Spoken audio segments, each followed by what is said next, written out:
Muling nabuhay ang dugo ng malapitan ng panandalian ko, na pagliban ay madali lang gumawa ng mga awit, palihim na nilikha, pantawid sa napakante ko ng mga ginawa. Kapirasong papel ay tinaas sa level, ako'y gutom at gigeli, ako'y parang kahel. Hindi na to madali, gusto lang parang aneng, wala naman to sakit kaya hindi gumaling. Ngunit ako ay nagpatuloy sa napili kong daan, ibubuhos ko lahat porsyento kung 100.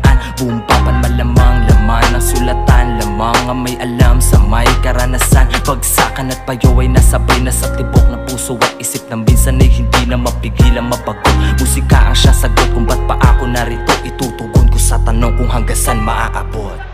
Sagad hanggang buto, sagad hanggang bungo, ginagawa ang hilig hanggang sa lumago. Binabato ang isip nila, laro ang tinig, sinasabayan at sarili lang ang multo ko. Sagad hanggang buto, sagad hanggang bungo, ginagawa ang hilig hanggang sa lumago. Binabato ang isip nila, laro ang tinig, sinasabayan at sarili lang ang multo ko.